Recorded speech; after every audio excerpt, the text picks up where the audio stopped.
Good afternoon. I'm Bonnie Barnes, one of the co-founders and chief executive officer of the Daisy Foundation. What an honor to serve as your host today and to welcome all of you to our new series called Advancing Compassionate Leadership. We're thrilled that so many of you are joining us today, actually from all over the world, all over the Daisy community. Obviously, this topic is of great importance as we begin to come out of the pandemic, or at least I hope we're coming out of the pandemic. Really excited to be partnering with our longtime friends at Kirby, Bates & Associates who know an awful lot about leadership and about compassion. And in light of the fact that we have just 30 minutes today, we're not going to be taking any questions, but I know it's going to be very easy for you to reach our panelists if you want to follow up. So stay tuned for later in the event and we'll tell you how. Well, speaking of our panelists, altogether, this stellar group has over 100 years of nursing leadership experience in chief nurse roles and in roles as interim leaderships, as leaders of professional organizations, as writers and editors, and they've served in roles in industry. So the breadth of experience this panel has is terribly impressive. And I know they're going to be providing excellent insight into what it takes to be a compassionate leader. I'm especially looking forward to hearing the best practices they'll be suggesting to help nurture this aspect of your leadership. So Melissa, Pam, and Colleen, would you please introduce yourselves and tell us what was your favorite role or what is your favorite role in nursing so far? Melissa, why don't we start with you, please? Hello, everyone. I'm Melissa Fitzpatrick. I'm the president of Kirby Bates Associates and Tyler & Company, two healthcare executive search firms. And I have had such an incredible 4-decade-plus career. It would be hard to choose which role. I love the role I'm in right now, but I think I would say as a very old ICU nurse, I loved being an expert clinician at the bedside. And then as the president of the American Association of Critical Care Nurses, I got to travel every week, walk through intensive care units all over the country and the world, meet so many clinicians who are just expert in their field and just continue to elevate the practice of critical care nursing. So I think that would be the one I would speak to today. Oh, that's wonderful. And in light of the fact that the American Association of Critical Nurses is next week hosting their annual conference, NTI, online, it's really relevant that you bring that up, Melissa. Pam, what about you? What's your current role? And tell us about what you've enjoyed the most in nursing. Well, hello, everyone, and good evening or good morning, depending on where you are. I'm Pam Hunt. I serve as a nurse executive advisor for Kirby Bates & Associates, and I've had many roles in nursing, like all of us on this call and on this webinar. I'm going to speak to not one role, but one responsibility as a nursing leader, and that is sharing knowledge and actually lifting up others. That role of mentoring, of coaching, of advising, and then seeing others be successful, there's nothing better. So that would be that when I think of what the contribution has been over the years, I think that's what I have enjoyed the most. Clearly your expertise on compassion in leadership is going to show itself today, Pam. Thank you. And finally, Colleen, how about you? Absolutely. Greetings to everyone. I love our profession because there are so many opportunities for us to enjoy so many roles. And one of my favorite ones has been that as a regional services consultant, working with hospitals in a particular state, working with the Hospital Association and the Quality Improvement Organization in order to really improve care and to have it be noticeable in all of the different sizes of the organizations. And I love my current role as Executive Vice President, Interim Leadership and Executive Advisory Services with Kirby Bates. I love it because we're able to work with healthcare entities across the healthcare continuum, provide very outstanding leaders who really want to make a difference in coming in and who really do lead with compassion. Oh, that's wonderful. Thank you so much, Colleen, and thank you to all of our panelists. So here's the first question I'd like to ask of you. Watching the healthcare profession over this past year, and I think you most likely know I'm quite a student of nursing, I have been struck by the fact that healthcare systems are turning significant attention to the importance of taking care of their staff. And that's why we want to talk about compassion in leadership, because it seems like it's such a critical aspect to retaining great nurses and instilling a healthy, positive work environment. So Melissa, I hope you could start us off by describing what is meant by compassionate nursing leadership, and maybe give us an example or two, please. Sure, thanks, Bonnie. Compassion is such an important element, I think, of humanity in general, of life as we know it. But when we think about our profession as nurses and the work that each of us does, no matter what your role may be, whether you lay your hands on patients every day, whether you support those who do, whatever your role may be, compassion has never been more needed than it is today in our leaders. Not only because of the pandemic, I would have said this 30 years ago, 10 years ago, 5 years ago. One thing is for sure, is that compassionate leaders are the most successful leaders.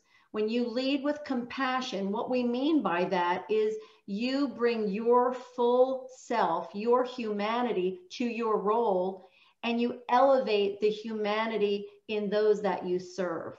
Servant leaders have a key characteristic in their leadership, and that is compassion. When we lead with compassion, we listen very well.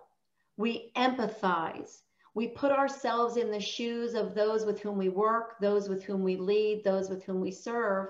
And we understand that as humans, we're all dealing with stuff every day, not only within our role, within the workplace, but many of us wear multiple hats in life. You may do your 12-hour shift in the ICU or in the OR in the PACU and go home to take care of your elderly parents.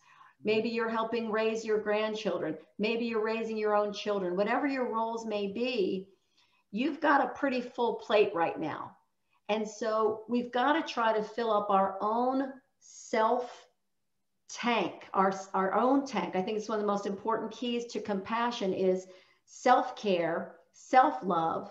When we love each other and love ourselves and fill our own tanks and have our own energy and our own compassion, then we're able to share that with others and give that to others. Why is this important? It's important because when you're leading others, whether individuals or teams, people want to follow a compassionate leader. They feel supported and nurtured and cared for by a compassionate leader. When people feel nurtured and supported, they're very loyal. They really want to work with this person. They want to stay on this team. They also feel much more able and likely to take a risk, to try something new, to stretch out of their comfort zone. Because why? They know if they fail, that they're going to be caught. There's a safety net under them, and that is that compassionate leader who's going to catch you when you fall, who's going to help you stand back up, and who's going to say, let's go try again. So I have found example after example, Bonnie, where these extraordinary examples in organizations that elevate compassion and empathy as characteristics of their leaders, those are the award-winning magnet hospitals. Those are the Daisy Award winners. Those are the Daisy Award leaders. Those are those who can see themselves in others, empathize, and know that everybody can have a bad day. Everybody can make a mistake. Everybody can seek to do better and improve. And what's the best way for us to do that is to hold each other up, knowing that when the tide rises, all ships rise. So Bonnie, I just feel that compassionate leadership, it's never been more important than it is today. We could probably give a lot of examples of where that doesn't exist, but rather than focus on the negative, let's focus on the positive and bring our energy and our compassion as people caring for people. That I think is going to be the way that we continue to thrive and excel and innovate and bring new leaders into our ranks. Oh, Melissa, I love that, people caring for people. Isn't that fundamentally what nursing is all about? Absolutely. Who wouldn't want to work for a leader like you just described, no matter what field of endeavor you're in? I love what you've just said. But Pam, I'm thinking about your work, and I speak, of course, as someone who's not a nurse, but as a patient family member. We on the receiving end of nurses' care see you as nurses as being our heroes, our angels. We see you as being superhuman.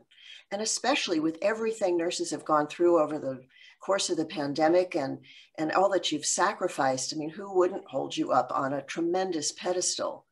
But I know, and Melissa kind of alluded to this, that nurses don't actually have a bottomless bucket of emotional energy and strength. And that the demands that are placed on nurses sometimes can overwhelm the resources that you do have inside of you, and your natural resilience is going to get tapped. So Pam, I'm hoping you can share some ways that you've seen compassionate leaders help themselves and their staff build their resilience and restore their emotional energy at a time when we know they need this so badly. Yes, thank you, Bonnie, for that question, because I think it's a subject that is being written about and a lot's being spoken about it. And the leaders and our teams need this kind of information. I want to start by saying that building resilience doesn't mean that you're not already a strong individual. It's not about just get over it and be strong, but we're humans. As you said, Bonnie, we're not superhumans. We may be superheroes, but we're not superhumans. And we need to take care of ourselves and our teams and realize that there are intentional things that we can do to help ourselves be stronger. One of those things is to be really aware, a tactic, be really aware of our language, not only our language to others, but our language in our own heads and to ourselves. Let me give you an example. Do you say, I'll never get another job? Or do you say to yourself, I didn't get that job? Do you say to yourself, I always feel sad? Or do you say, I feel sad today? People who are negative and seem to have more trouble getting through adverse times oftentimes use always and never more frequently than those that are better able to get through adverse times.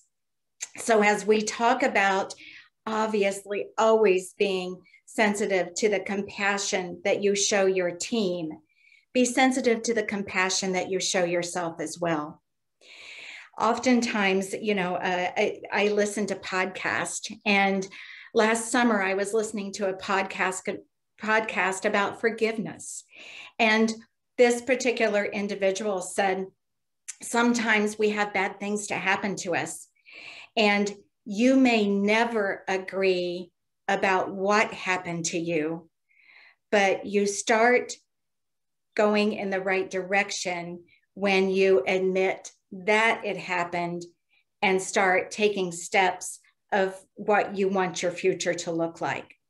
So I'll transition that just a little bit. There are things that are going to happen that we're not going to like, that are going to make us angry, either in the workplace, in our home, etc. So when those things happen, trying to put perspective to it, ask yourself, what about this made me angry? What about this did I not like? What about this upset me? So really getting to the root cause, if you will, getting to the root cause of what about this irritated me?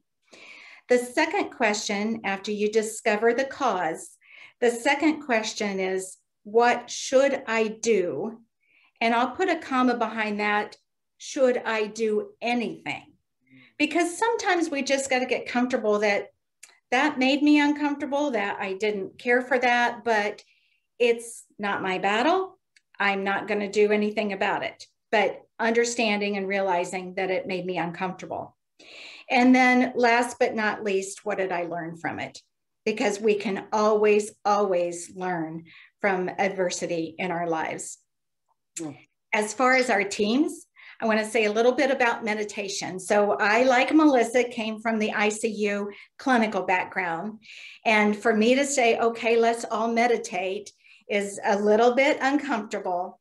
But there's lots of research out there about meditation, and even taking time 5 minutes before the start of a shift to meditate with your staff, to go through a meditation exercise, maybe on an app, can really set the tone for peace and joy at work for the day.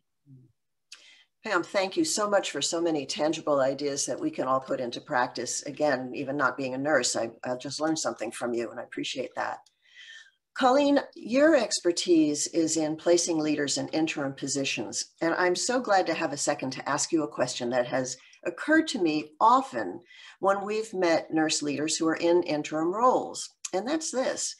When an interim leader comes into a new position, it seems to me they have to hit the ground running. They have to demonstrate compassionate leadership to a team they have never met. What is the most important thing a leader can do with a new team and a new staff to demonstrate that they are compassionate leaders? Bonnie, you are so right. You are so right. And there are so many key points. I think one is certainly to be humble. When we go into the healthcare organizations, we are guests in their home, in essence, in their environment. And I think that that is very, very important to remember, that being humble, seek to understand, and actively listen. Sometimes it can be perceived that compassionate leaders are not strong, when indeed they are strong. They are very strong in character, integrity, and trust. And it's just, it is so important, especially when you want to be authentically compassionate. And we have certainly had so many opportunities to exhibit and demonstrate that from the heart. Leading with one's heart, mind, and soul are so important. And it really doesn't matter what position we're in. We're in a wonderful profession that's who we are. That's what we're here to do. And a couple examples that come to mind are certainly through the pandemic that we are going through. And are a couple stories, and one is a brief story regarding an interim leader who went into an acute care setting, and her main goal was to open a COVID-19 unit quickly and to try to make sure the staff are safe, as well as establishing principles and best practices. And because of her supportive leadership and compassionate heart, she was able to open a unit where indeed they did not have any of the staff who became ill. They were able to establish best practices. Her compassionate nature really supported them when they had perhaps some of their own coming in to the unit as well too. And helping the staff to return every day, saying, this was today. Tomorrow is a new day. We need to come in fresh, take a deep breath, and move forward with our purpose here. Another story is about an interim leader who went into a long-term care setting, they didn't have access to even some of the basics of soap and water and different opportunities to really provide some very quickly good infection prevention, infection control practices.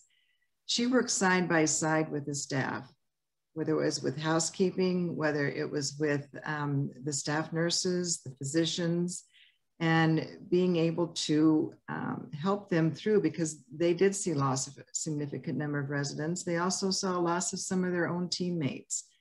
And so being able to help them grieve, help them to continue to, again, pause and show compassion for each other as well, was very, very significant. What it comes down to sometimes is the titles really do not matter. What really matters is a deeper dimension of our character, and it's reflected from our hearts as compassion. I love that, Colleen. And I loved your opening comment about being guests in someone else's home, and how people think about themselves and behave when they're in other people's homes. And I also love that your description of character is got compassion as a fundamental quality. That's wonderful. Well, at Daisy, we often hear direct care nurses described as leaders at the bedside. And of course, our Daisy Award nomination stories are magnificent descriptions of the way nurses practice at the bedside or at the chairside with such extraordinary compassion. So my question for each of you, if you could just take a moment and give some advice on what you would say to leaders at the bedside or chairside to help them be more compassionate leaders. Pam, do you want to start? Thank you again, Bonnie. And yes, at the bedside, you know, we often say that's where the important work occurs.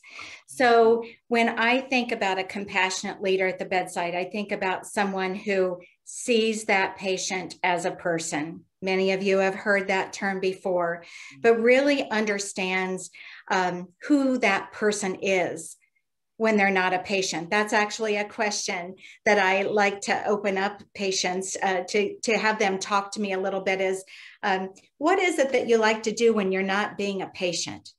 And allow them the opportunity to tell you about their family, to tell you about their old car that they're remodeling, to tell you about their pets. Really understand what is important to that person. Oftentimes in the ICU, patients have so many tubes and devices on them that it's a good idea to have the family bring in a picture of that patient before they were ill, so that we as nurses can see them as a person. Just a quick Daisy story that just a friend of mine told me this week. We were having dinner and she said that she went to a Daisy award celebration, and the Daisy nomination was from a patient who had COVID. He was ill and in the hospital, and he was talking to his nurse one day, and he said, you know, what I miss the most is every morning my wife and I would have coffee together, and we would talk about the day and kind of get things set up for the day of what we were going to do. And I really missed that. I didn't know I'd miss that so much. So the next day, the nurse comes in with a cup of coffee and an iPad that she had already arranged for his wife to be on the iPad with her cup of coffee, and they were able to have coffee together. Oh, Pam, what a great classic Daisy story. I love that. We don't have a whole lot more time, so Colleen, can you give us a quick one? I certainly can, and that is to take a professional pause. When we're going between patients and as leaders, sometimes between meetings, that being able to take a professional pause in order to be present, to actively listen, and even when there are so many alarms going on around about us, and or if a patient is not able to talk because they're intubated, that sense of touch can relay compassion even through a gloved hand. How important it really, really is. I agree, Pam, certainly families are so important, and sometimes we know patients are concerned about their families as well too, so sharing that note, sharing a minute, just a tidbit of something that might be very, very helpful.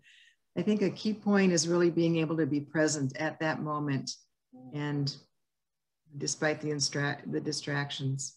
Presence is the key to a lot, isn't it? How about you, Melissa? Yeah, I was thinking about that presence, but I was also thinking about visibility and the interprofessional work that needs to happen to really elevate organizations, units, divisions, departments, organizations, elevate them as truly compassionate leaders. And that really takes a lot of work. It takes a lot of outreach. It takes a lot of collaboration. It doesn't allow you to just call people when there's a problem.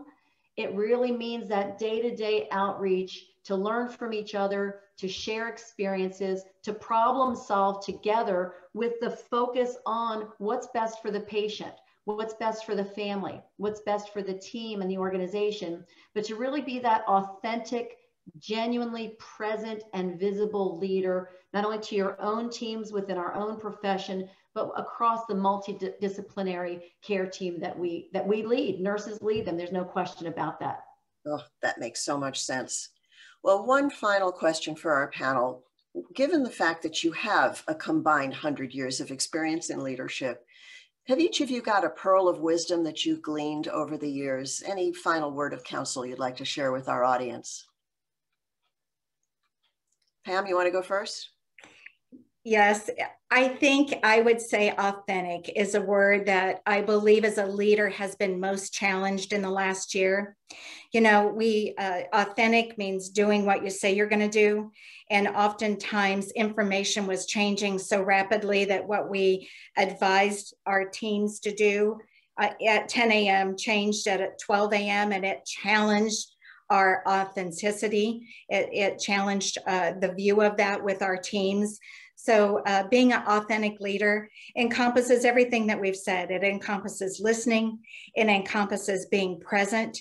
For those of you who know me know that I think presence is the currency of leadership. It means being present. It means being visible. It means being and doing what you say you're going to do. Oh, that's great. Colleen, a pearl, quickly. Absolutely. As nurses, we are in a profession to serve others compassionately with our hearts, mind, and soul, and to trust one's insights, which I believe comes from the heart, stay grounded and centered as to what really matters most. Thank you. And what about you, Melissa?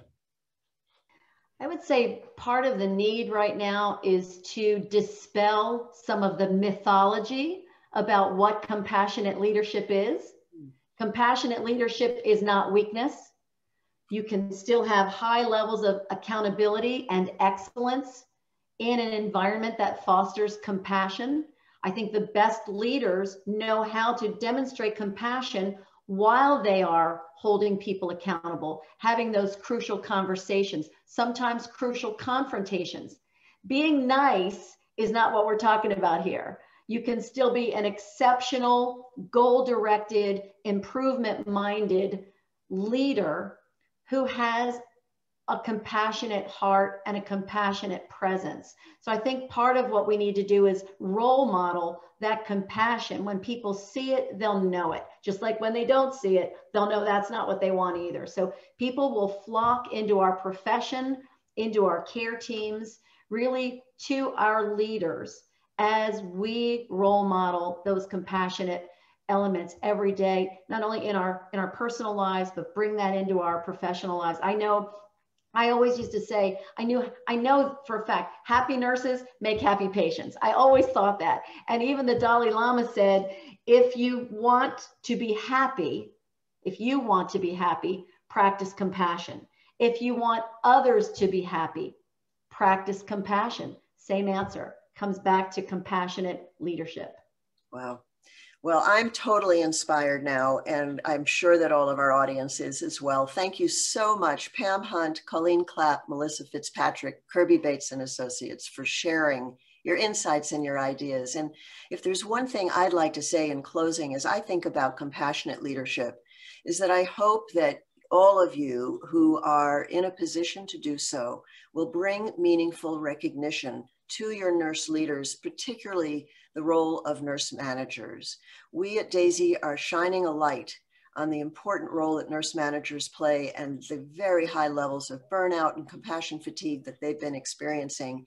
And our DAISY Nurse Leader Award is designed for them and for other leaders to remind them that they are an incredibly valued member of the healthcare team.